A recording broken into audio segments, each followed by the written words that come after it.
নমস্কার বন্ধুরা, সয়াবিন দিয়ে আজকে তৈরি করে দেখাবো প্রোটিনে ভরপুর, মুখে লেগে থাকার মতন একদম নতুন নিরামিষ একটা রান্না। নিরামিষ দিনে একটু অন্যরকম কিছু খেতে ইচ্ছে করলে এই রেসিপিটা বানিয়ে দেখতে পারেন।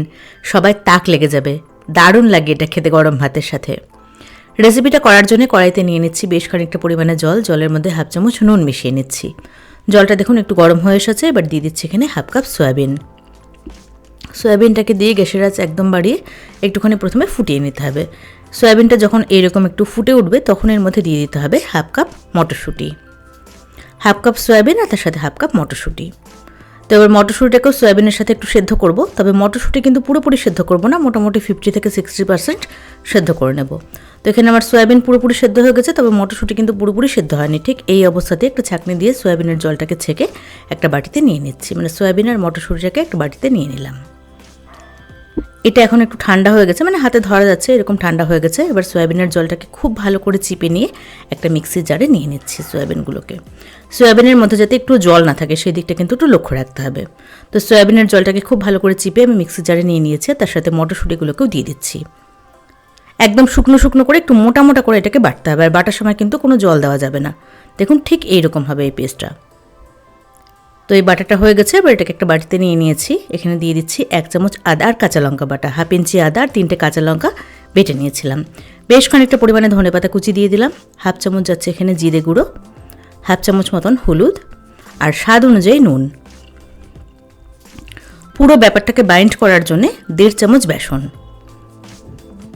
বেসন এর থেকে বেশি আর দেওয়ার দরকার নেই। সয়াবিনটাকে একদম শুকনো শুকনো করে বাটবেন, তাহলে দেখবেন বেসন কিন্তু একদমই বেশি লাগবে না। তো এবার এই সব কিছুকে খুব ভালো করে হাত দিয়ে মাখিয়ে নিচ্ছি। মাখাটা একদম শুকনো শুকনো হবে। সব কিছুকে খুব ভালো করে একসাথে মাখিয়ে নিয়েছে, আর মাখাটা ঠিকঠাক হয়েছে কিনা সেটা বোঝার জন্য কিছুটা অংশ এরকমভাবে হাত দিয়ে একটু গোল করে দেখবেন। যদি মনে হয় এরকম এক জায়গায় চলে আসছে, গোল করা যাচ্ছে, তাহলে বুঝতে হবে এটা কিন্তু তৈরি হয়ে গেছে। তো এখানে আমাদের মিশ্রণটা তৈরি হয়ে গেছে।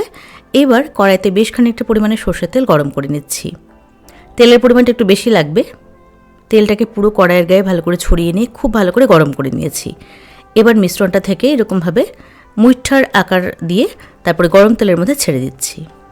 খুব সহজেই কিন্তু এটা করা যাবে।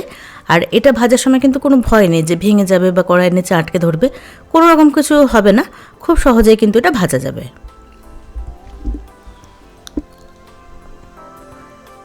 তো সবগুলো মুঠটাকে দিয়ে দিয়েছি। তেলটাকে খুব ভালো করে গরম করে নিয়ে মিডিয়াম আঁচে এগুলোকে ভাজতে হবে, যাতে করে ভেতর থেকে খুব ভালো করে ভাজা হয়। বেশি তাড়াহুড়ো করতে গেলে বা হাই আঁচে ভাজতে গেলে খুব সহজেই উপর থেকে লালচে রং চলে আসে, আর ভেতরটা কিন্তু কাঁচা থেকে যায়, খুব একটা ভালো লাগে না। তো 2 পিঠ উল্টে পাল্টে সুন্দর লালচে মুচমুচে করে এগুলোকে আমি ভেজে নিয়েছি। এগুলো কিন্তু শুধু মুখেও খেতে দারুণ লাগে, আবার চা বা কফির সাথে বা ডাল ভাতের পাশেও খেতে দারুণ লাগে। দেখুন কতটা সুন্দর হয়েছে। একটা ব্যাচ ভাজা হতে সময় লাগবে মোটামুটি 7 থেকে 8 মিনিট মতন। তো মুঠাগুলো ভেজে নেওয়ার পরে কড়াইয়ে যেটুকু তেল ছিল তার মধ্যে আরও 1 টেবিল চামচ সর্ষের তেল দিয়েছি। তেলের মধ্যে সামান্য পরিমাণে নুন, একটুখানি হলুদ আর একটুখানি কাশ্মীরি লঙ্কার গুঁড়ো দিয়ে দিলাম। এবার এখানে দেখুন কয়েকটা আলু এরকমভাবে মাঝারি পিস করে আমি কেটে নিয়েছিলাম, তো আলুগুলোকে দিয়ে দিলাম। এবার আলুটাকে দিয়ে একটু লালচে করে ভেজে নিচ্ছি। আলুটাকে ভালো করে ভেজে নিলে আলুর টেস্টটা কিন্তু খুব ভালো হয়, আর আলুটা একদম মোমের মতো নরম হয়ে যায়, খেতে খুবই ভালো লাগে। তো আলু এখানে একটু ভেজে নিয়েছি আমি। এবার দিয়ে দেবো এখানে একটুখানি গোটা জিরে, মানে হাফ চামচ মতন গোটা জিরে দিয়েছি। একটা তেজপাতা ছিঁড়ে দিয়ে দিলাম, আর অল্প পরিমাণে একটুখানি হিং দিলে কিন্তু নিরামিষ রান্নাতে একটা এক্সট্রা স্বাদ অ্যাড হয়, যেটা দারুণ লাগে খেতে। তো এবার এই সব কিছুকে খুব ভালো করে একসাথে মিশিয়ে নিয়ে আরও 2-3 মিনিটের জন্য ভেজে নিয়েছি। এখন কিন্তু খুব মিষ্টি একটা সুগন্ধ বেরিয়েছে। এবার এখানে দিয়ে দিলাম আদা, টমেটো আর কাঁচা লঙ্কার পেস্ট। তো এখানে একটা বড় সাইজের টমেটো, 1 ইঞ্চি আদা আর 3টে কাঁচা লঙ্কা বেটে নিয়েছিলাম। তার সাথে দিয়ে দিলাম 1 চামচ জিরে গুঁড়ো আর অল্প পরিমাণে একটুখানি চিনি। টেস্টটাকে ব্যালেন্স করার জন্য এইটুকু চিনি দিতে হবে। সুন্দর একটা রঙের জন্য দিয়েছি হাফ চামচ মতন কাশ্মীরি লঙ্কার গুঁড়ো আর পরিমাণ মতন হলুদ। এবারে সব কিছুকে খুব ভালো করে একসাথে কষিয়ে নিচ্ছি।